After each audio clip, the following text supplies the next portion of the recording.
അസ്സലാമു അലൈക്കും വറഹ്മത്തുള്ളാഹ്. മരണപ്പെട്ട് 40-ലേറെ വർഷങ്ങൾക്ക് ശേഷവും ഒരു മനുഷ്യന്റെ മുറിവിൽ നിന്ന് പുതിയ രക്തം വരുമെന്ന് പറഞ്ഞാൽ നിങ്ങൾ വിശ്വസിക്കുമോ? കേവലം ഒരു കഥയല്ല, ചരിത്രരേഖകളിൽ കൃത്യമായി രേഖപ്പെട്ട അത്ഭുതമാണിത്. ഹിജറ 46-ൽ മുആവിയ റളിയല്ലാഹു അൻഹുവിന്റെ ഭരണകാലത്ത് മദീനയിൽ നടന്ന ഒരു കനാൽ നിർമ്മാണത്തിനിടയിൽ അവിചാരിതമായി ചില ഖബറുകൾ തുറക്കപ്പെട്ടു. അന്ന് അവിടെ കണ്ട കാഴ്ച മദീനയെ ഒന്നടങ്കം നടുക്കിക്കളഞ്ഞു. ഉഹദ് യുദ്ധത്തിൽ ഷഹീദായ പ്രിയ സ്വഹാബികളുടെ ആ ചരിത്രം നമുക്കൊന്ന് പരിശോധിക്കാം. ഹിജറ 3-ാം വർഷമാണ് ഉഹദ് യുദ്ധം നടന്നത്. ഉഹദ് യുദ്ധത്തിൽ 70ഓളം സ്വഹാബത്ത് രക്തസാക്ഷികളായി.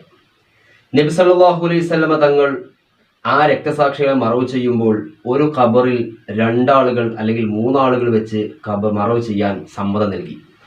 കാരണം ആ സമയത്തുള്ള പ്രയാസം കൊണ്ടാണ് 70ഓളം ആളുകൾക്ക് 70 ഖബർ കുഴിച്ച് മറമാടുക എന്ന് പറയുമ്പോൾ സമയത്തിന്റെ പരിധിയും പ്രയാസമൊക്കെ വന്നപ്പോൾ നബി തങ്ങൾ ദറൂറത്തിന് വേണ്ടി അത്യാവശ്യ ഘട്ടത്തിൽ നബി തങ്ങൾ ഒരു ഖബറിൽ 2ഓ 3ഓ സ്വഹാബാക്കളെ മറവ് ചെയ്യാൻ സമ്മതം നൽകി.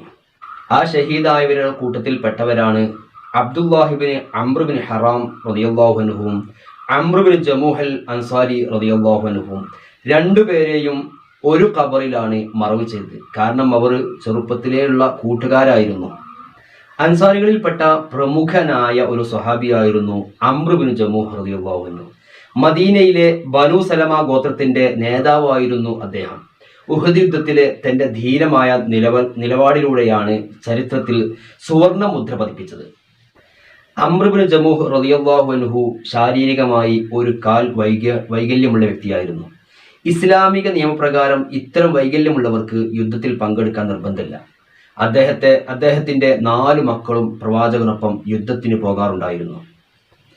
ബദർ യുദ്ധത്തിൽ പങ്കെടുക്കാൻ അദ്ദേഹം ആഗ്രഹിച്ചെങ്കിലും മക്കൾ അദ്ദേഹത്തെ തടഞ്ഞു. എന്നാൽ ഉഹദ് യുദ്ധ സമയത്ത് അദ്ദേഹം വാശി പിടിച്ചു. അദ്ദേഹം പ്രവാചകനോട് പറഞ്ഞു, അള്ളാഹുവിന്റെ റസൂലെ, ഈ മുടന്തൻ കാലുമായി സ്വർഗത്തിൽ നടക്കാൻ ഞാൻ ആഗ്രഹിക്കുന്നു.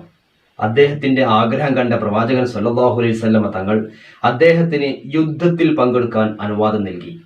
ഉഹദ് യുദ്ധഭൂമിയിൽ അതിശക്തമായി പോരാടിയ അദ്ദേഹം അവസാനം രക്തസാക്ഷിയായി. അദ്ദേഹത്തോടൊപ്പം അദ്ദേഹത്തിന്റെ മകനും സഹോദരി ഭർത്താവായ അബ്ദുല്ലാഹിബ്നു അംർ റളിയല്ലാഹു അൻഹുവും ഷഹീദായി. പ്രവാചകൻ സല്ലല്ലാഹു അലൈഹി വസല്ലമ നിർദ്ദേശിച്ചത് പ്രകാരം അംർ ബിൻ ജമൂഹിനെയും അബ്ദുല്ലാഹിബ്നു അംറിനെയും ഒരേ ഖബറിലാണ് അടക്കം ചെയ്തത്. അവർ തമ്മിൽ അത്ര വലിയ സൗഹൃദത്തിലായിരുന്നു. ഉഹദ് യുദ്ധത്തിൽ ഷഹീദാവുകയും അംർ ബിൻ ജമൂഹ് റളിയല്ലാഹു അൻഹുവിന്റെ കൂടെ ഒരേ ഖബറിൽ അന്ത്യവിശ്രമം കൊള്ളുന്ന മഹാനായ സ്വഹാബിയാണ് അബ്ദുല്ലാഹിബ്നു അംർ ബിൻ ഹറാം റളിയല്ലാഹു അൻഹു. മദീനയിലെ അൻസാരി പ്രമുഖരിൽ ഒരാളായ അദ്ദേഹം ഖസ്റജ് ഗോത്രക്കാരനായിരുന്നു. പ്രശസ്തനായ സ്വഹാബി ജാബിർ ബിൻ അബ്ദുല്ലാഹ് റളിയല്ലാഹു അൻഹുയുടെ പിതാവാണ് ഇദ്ദേഹം. വലിയ മഹത്വമുള്ള വലിയൊരു സ്വഹാബിയായിരുന്നു. മദീനയിൽ നിന്ന് മക്കയിൽ പോയി പ്രവാചകൻ സല്ലല്ലാഹു അലൈഹി വസല്ലമ തങ്ങളെ പിന്തുണ പ്രഖ്യാപിച്ച 70ഓളം വരുന്ന സ്വഹാബികളിൽ ഒരാളായിരുന്നു അബ്ദുല്ലാഹ് റളിയല്ലാഹു അൻഹു. തന്റെ ഗോത്രമായ ബനു സലമയുടെ പ്രതിനിധിയായി പ്രവാചകൻ സല്ലല്ലാഹു അലൈഹി വസല്ലം ഇദ്ദേഹത്തെ തിരഞ്ഞെടുത്തു.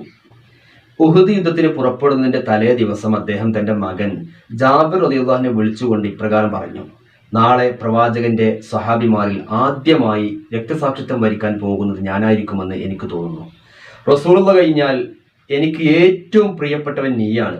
എനിക്ക് കുറച്ച് കടങ്ങളുണ്ട്, അത് നീ വീട്ടണം. നിന്റെ സഹോദരിമാരെ നന്നായി നോക്കണം. അദ്ദേഹം പ്രവചിച്ചതുപോലെ തന്നെ ഉഹദ് യുദ്ധത്തിൽ അദ്ദേഹം ധീരമായി പോരാടി രക്തസാക്ഷിയായി. ശത്രുക്കൾ അദ്ദേഹത്തിന്റെ ശരീരം വികൃതമാക്കിയിരുന്നു.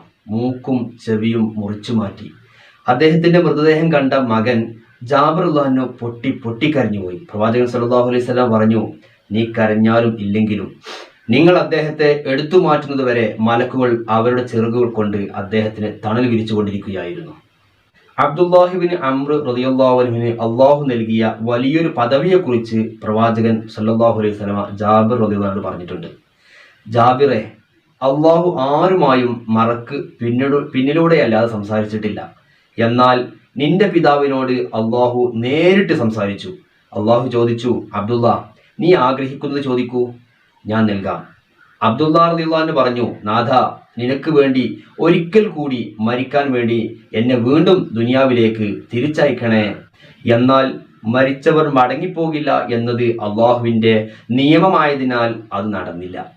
ഇത്തരത്തിലുള്ള രണ്ട് വലിയ മഹാന്മാരെയാണ് ഉഹദ് യുദ്ധത്തിൻ്റെ അന്ന് ഷഹീദായതിനു ശേഷം ഒരു ഖബറിൽ മറവ് ചെയ്തത്. അങ്ങനെ 46 കൊല്ലം കഴിഞ്ഞു. പിന്നെ ഇസ്ലാമിക ഭരണം നടത്തുന്നത് മുആവിയ റളിയല്ലാഹു അൻഹു ആണ്. മദീനയിൽ വലിയ ക്ഷാമം വന്നു. അപ്പോൾ മദീനയിലേക്ക് ജലസേചനം നടത്താൻ വേണ്ടി മലയിലൂടെ ഒരു പുഴ ഉണ്ടാക്കേണ്ട ഒരു ആവശ്യം, അരുവി ഉണ്ടാക്കേണ്ട ആവശ്യം വന്നു. ആ അരുവി ഉഹദിലെ ശുഹദാക്കളെ മറമാടിയ സ്ഥലത്തിലൂടെയാണ് പോകുന്നത്. അപ്പോൾ എന്ത് ചെയ്യും എന്ന് അനുയായികൾ ചോദിച്ചപ്പോൾ മുആവിയ റളിയല്ലാഹു അൻഹു പറഞ്ഞു, ഖബറുകളൊക്കെ ഖബർ തുറന്ന് ശുഹദാക്കളെടുത്ത് മാറ്റിമറവ് ചെയ്യണം എന്ന് കൽപ്പിച്ചു. അങ്ങനെ ജോലിക്കാരായ സ്വഹാബികൾ അരുവി നിർമ്മാണത്തിൽ ഏർപ്പെട്ടപ്പോൾ ആ ഉഹദിലെ ശുഹദാക്കളുടെ മറവ് ചെയ്ത സ്ഥലം പിക്കാസ് കൊണ്ട് ഇങ്ങനെ കൊത്തി കൊത്തി അരുവുണ്ടാക്കിയപ്പോൾ അവിടുന്ന് ഒരു കൊത്ത് ഹംസ റളിയല്ലാഹു അൻഹുവിൻ്റെ കാലിന് ചെറു പോറലേറ്റു. അപ്പോൾ മഹാനവറുകളുടെ കാലിൽ നിന്നും രക്തം ധാരധാരയായി ഒഴുകി. അങ്ങനെ ശുഹദാക്കളെ ഓരോരുത്തരെയായി അവിടുന്ന് ഖബറിൽ നിന്നും എടുത്ത് മറ്റൊരു സ്ഥലത്തേക്ക് കൊണ്ടുപോകുന്ന രംഗം സ്വഹാബാക്കൾ പറയുന്നുണ്ട്. അവരൊക്കെ സുഖനിദ്രയിൽ കിടക്കുന്നത് പോലെ ശരീരത്തിന് ഒരു പോറലും ഏൽക്കാതെ നല്ല എങ്ങനെയാണോ ഷഹീദായപ്പോൾ അവരെ ഖബറിലേക്ക് വെച്ചത് അതേപോലെ അവർ ധരിച്ച ഡ്രസ്സിന് പോലും ഒരു പോറൽ പോലും ഏറ്റില്ല എന്ന് സ്വഹാബത്ത് പറയുന്നതായിട്ട് കാണാം. അങ്ങനെ അവർ ഉറങ്ങുന്നത് പോലെ അവരെ കൊണ്ടുപോയി മറ്റൊരു ഖബറിൽ മറവ് ചെയ്യുകയുണ്ടായി. അങ്ങനെ നമ്മൾ നേരത്തെ പറഞ്ഞ രണ്ട് മഹാന്മാരായ സ്വഹാബിമാർ അംർ ബിൻ ജമൂഹ് റളിയല്ലാഹു അൻഹുവും അബ്ദുല്ലാഹ് ബിൻ അംർ ബിൻ ഹറാം റളിയല്ലാഹു അൻഹുവും രണ്ടാളും ഒരു ഖബറിലാണ് ഉണ്ടായിരുന്നത്. അവരുടെ ഖബറും ഈ അരുവി കുഴിക്കുന്ന സമയത്ത് മാറ്റേണ്ടി വന്നു. അപ്പോൾ രണ്ടാളുടെയും ഖബർ കുഴിച്ചു, രണ്ടാളെയും പുറത്തെടുത്തു. സ്വഹാബത്ത് പറയുന്നുണ്ട്, രണ്ടാളുകളും എങ്ങനെയാണോ മറമാടിയത് അതേ രൂപത്തിലാണ്. വസ്ത്രത്തിന് പോലും ഒരു പോറൽ ഏറ്റിട്ടില്ല. മാത്രമല്ല അബ്ദുല്ലാഹ് ബിൻ അംർ ബിൻ ഹറാം തങ്ങളെ മഹാനവർ ഷഹീദാകുമ്പോൾ മഹാന്റെ മൂക്കും ചുണ്ടും ചെവിയൊക്കെ ചെത്തിട്ടിരുന്നല്ലോ. മഹാന് മുഖത്ത് കൈ വെച്ച് കണ്ടായിരുന്നു ഖബറിൽ കണ്ടിരുന്നത്. സ്വഹാബത്ത് ആ കൈ ഇങ്ങോട്ട് മാറ്റിയപ്പോൾ മൂക്കിൽ നിന്നും വായിൽ നിന്നുമെല്ലാം രക്തം ധാരയായി ഒഴുകി. അപ്പോൾ അവിടെ തന്നെ കൈവെക്കുകയും അപ്പോൾ ആ രക്തം നിൽക്കുകയും ചെയ്തു. കാരണം അവർക്ക് 40 വർഷങ്ങൾക്ക് ശേഷവും എങ്ങനെയാണ് അവർ ജീവിക്കുമ്പോൾ രക്തസംക്രമണം നടത്തിയിരുന്നത് അതേ രൂപത്തിൽ മരണപ്പെട്ടതിന് ശേഷവും നടക്കുന്നു. അത്രയും വലിയ മഹത്താണ് ശുഹദാക്കൾക്ക് ഉള്ളത്. അല്ലാഹു തആല ഖുർആനിൽ പറഞ്ഞിട്ടുണ്ട്, അവർ മരിച്ചിട്ടില്ല, അവർ അള്ളാഹുവിൻ്റെ അടുക്കൽ ജീവിക്കുന്നവരാണ് എന്ന് ഖുർആനിൽ പറഞ്ഞിട്ടുണ്ട്.